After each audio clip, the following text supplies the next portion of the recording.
ಕಳೆದ ಬಾರಿ ಅಹಿಂದ ಜಾತಿ ಗಣತೆ ಈ ವಿಚಾರಗಳನ್ನು ಇಟ್ಕೊಂಡು ಚುನಾವಣೆಯನ್ನು ಮಾಡಿದ್ರು. ಮುಖ್ಯಮಂತ್ರಿ ಸಿದ್ದರಾಮಯ್ಯ ಅಹಿಂದ ವರ್ಗಗಳನ್ನು ತಮ್ಮ ರಾಜಕೀಯ ಸ್ಥಾನಮಾನ ಪಡ್ಕೊಳ್ಳಲು ತಮ್ಮ ರಾಜಕೀಯ ರೊಟ್ಟೆಯನ್ನು ಅಹಿಂದದ ಬೆಂಕಿಯಲ್ಲಿ ಸುಟ್ಟುಕೊಂಡಿರುವಂಥದ್ದು. ಅಹಿಂದಕ್ಕೆ ಏನು ಕೂಡ ಕಿಂಚತ್ತೂ ಕೂಡ ಸಹಾಯ ಮಾಡಿಲ್ಲ. ಅದಕ್ಕೆ ಬೇಕಾದಷ್ಟು ಉದಾಹರಣೆಗಳಿದ್ದಾವೆ.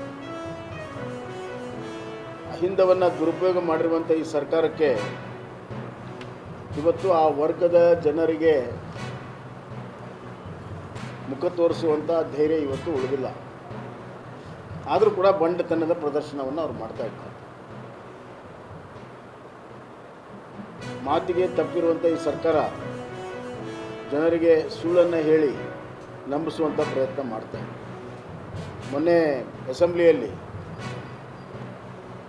ಅವರು ಮಾಡಿರುವಂಥ ಬಜೆಟ್ ಉತ್ತರ ಸುಳ್ಳಿನ ಕಂತೆ. ಸುಳ್ಳನ್ನು ಗಟ್ಟಿಯಾಗಿ ಹೇಳಿದರೆ ಸತ್ಯ ಆಗುತ್ತೆ ಅನ್ನುವಂಥ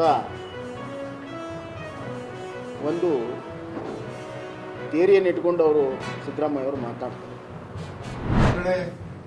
ತಮ್ಮೆಲ್ಲರಿಗೂ ನಮಸ್ಕಾರ. ನಾವು ಕಳೆದ 45 ವರ್ಷದಿಂದ ರೈತ ಪರವಾದಂಥ ಹೋರಾಟದಲ್ಲಿ ಇಡೀ ರಾಜ್ಯದ ರಾಜಕಾರಣವನ್ನ ಏರುಪೇರುಗಳನ್ನ ನೋಡ್ತಾ ಇವತ್ತು ರಾಜಕಾರಣ ಸಂಪೂರ್ಣ ಹದಗೆಟ್ಟಿದೆ, ಕೂಲಗೆಟ್ಟಿದೆ, ನಾರ್ತಾ ಇದೆ. ಯಾವ ಸಿದ್ಧಾಂತವೂ ಇಲ್ಲ, ಯಾವ ವ್ಯಕ್ತಿಗಳಿಗೆ ಶಿಸ್ತುಗಳಿಲ್ಲ. ಈ ಪರಿಸ್ಥಿತಿಯಲ್ಲಿ ಬದಲಾದ ರಾಜಕಾರಣವನ್ನ ನಿರ್ಮಾಣ ಮಾಡಲಿಕ್ಕೆ ಕರ್ನಾಟಕದಲ್ಲಿ ದಾವಣಗೆರೆಯ ಬೈ ಎಲೆಕ್ಷನ್ ಈಗ ನಮ್ಮ ಮುಂದೆ ಬಂದು ನಿಂತಿದೆ.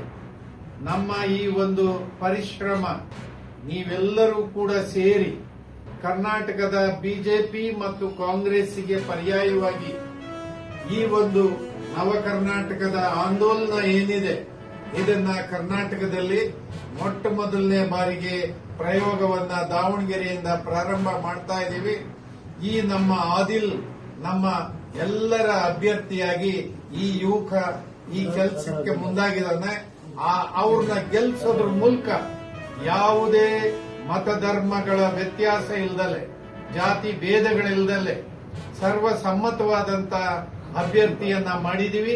ಅವ್ರನ್ನ ಗೆಲ್ಲಿಸಿಕೊಡುವಂತಹದ್ದು ತಮ್ಮೆಲ್ಲರ ಜವಾಬ್ದಾರಿ ಇದೆ. ನಾವೆಲ್ಲರೂ ಕೂಡ ದಾವಣಗೆರೆಗೆ ಬಂದು ನಿಮ್ಮೆಲ್ಲರ ಜೊತೆ ಸೇರಿ ಗೆಲ್ಸೋಣ ಅಂತ ಹೇಳಿ ತಮ್ಮೆಲ್ಲರಿಗೂ ಮನವಿ ಮಾಡ್ತೇವೆ. ಎಲ್ರಿಗೂ ಧನ್ಯವಾದ.